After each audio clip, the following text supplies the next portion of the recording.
Don't forget, you can reach the latest episode of Potomac Watch anytime. Just ask your smart speaker, play the Opinion Potomac Watch podcast. From the opinion pages of the Wall Street Journal, this is Potomac Watch. Welcome back. Let me pick back up on the so-called Steele dossier and a couple of interesting revelations, at least to my mind here. One is that Durham provides evidence that some of this stuff was just made up. And he quotes an email from someone, a subsource to the Steele dossier. The email says that he had a drink with a GOP friend of mine who knows some of the players and had some information. And then Durham says when interviewed by The Office, this source later acknowledged he never met with a GOP friend in relation to the information he passed along. It was fabricated. And then let's go to the primary subsource again for this Steele dossier, Igor Danchenko. And Kim, there's some fascinating, at least it was news to me, that apparently Danchenko had been previously investigated or on the FBI's radar because he had told some colleagues that he knew people who would pay for classified information.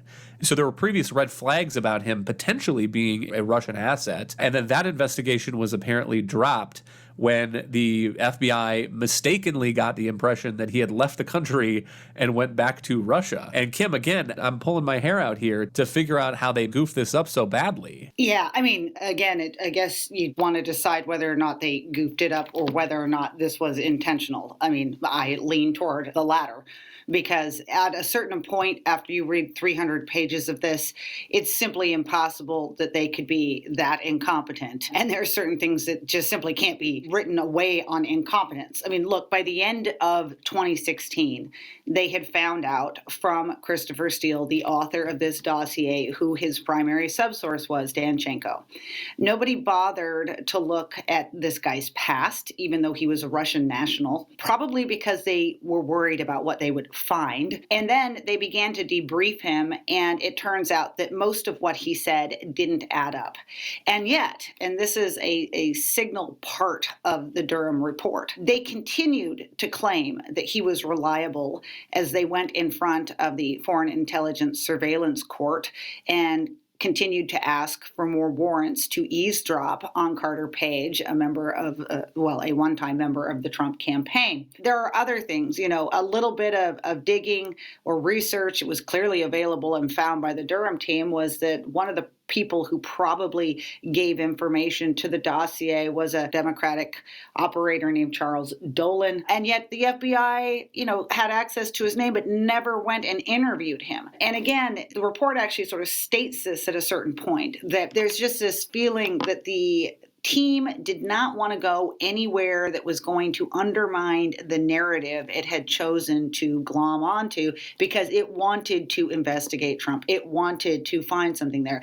And this is not how the FBI is supposed to operate, right? They're supposed to go where the facts take it. Another, again, egregious example.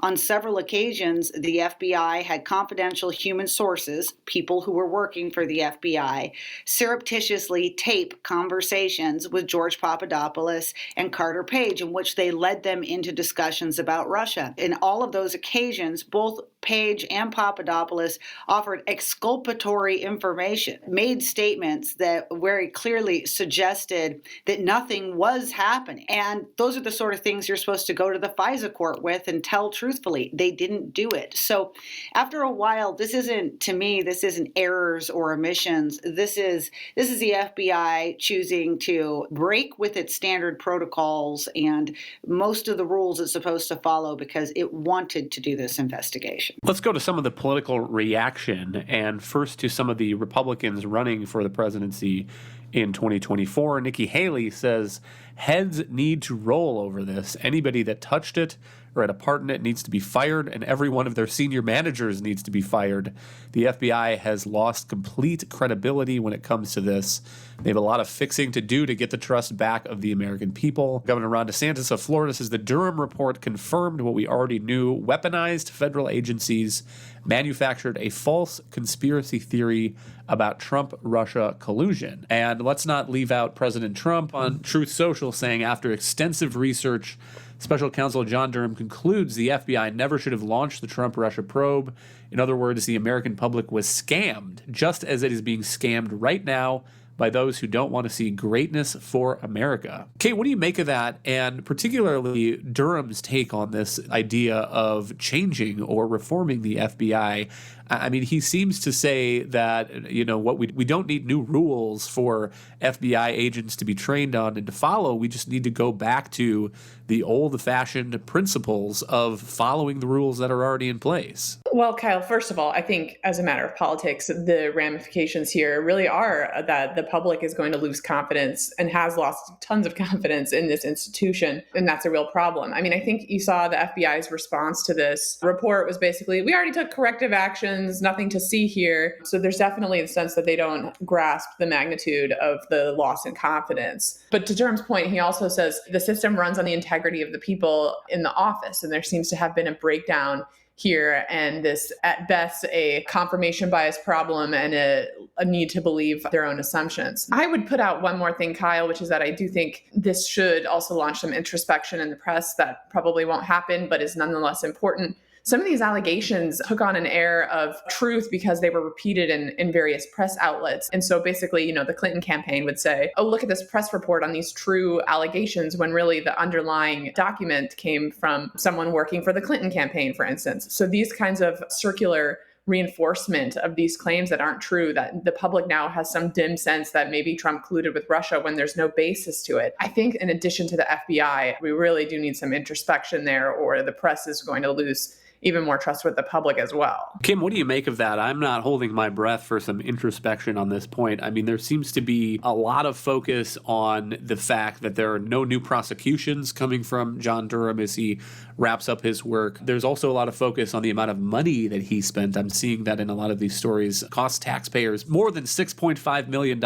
And let me tell you, if you're scandalized by the spending of $6.5 million by the federal government, I think you need to take a look at a lot of other things. But Kim, what's your sense of what Durham has accomplished? I mean, we're now 7 years out from the 2016 campaign. What has he done here? Just a few words on those criticisms, by the way. It isn't John Durham who cost the country $6.5 million. Okay, it was the FBI that broke all of its own rules and engaged with a political campaign in one of the dirtiest political tricks in recent memory. And it was the fault of the media that forgot its basic duty, which is to question and be skeptical of government officials, especially intelligence officials who are feeding them a narrative that turned out to be a complete lie.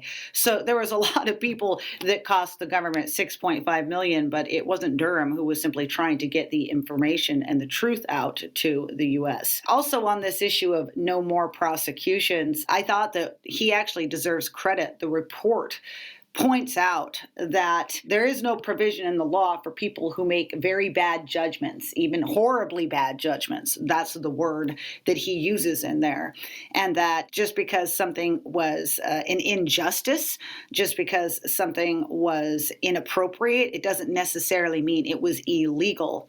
And I think that it really would have been a bit hypocritical for a man who is criticizing the FBI for exceeding its remit to have turned around and brought questionable prosecutions that could have been seen as political. So his restraint, I believe, is admirable, because this is kind of the point he's trying to make to the FBI and DOJ, is that lawmakers are supposed to have a duty to the truth, not to nailing a target in the end. And this has been a growing problem we've had with prosecutors for years, is that they're more interested in the kill than they are about justice. So where are we after all these years? Look, we finally have some answers. And I think back to when this dossier was first released in January of 2017 and the narrative that existed then, and how far we have come since then, now knowing that the Clinton campaign was a central mover and operator behind this. So I think that that's incredibly important. I think it's incredibly important that the FBI has been exposed this way. And one of the things Durham points out is this isn't a problem for the lack of rules. The rules were all there.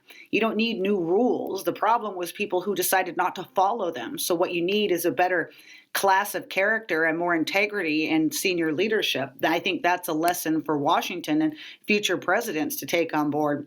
I'm not sure the media will ever learn its lesson, especially not when the media continues to reward all of these guys that lied to them with, plum book contracts and television talking gigs. But, that'll be something that will show maybe in the subscriptions and again in those numbers about trust in the press. Thank you, Kim and Kate. Thank you all for listening. You can email us at pwpodcast@wsj.com. If you like the show, please hit that subscribe button, and we'll be back tomorrow with another edition of Potomac Watch.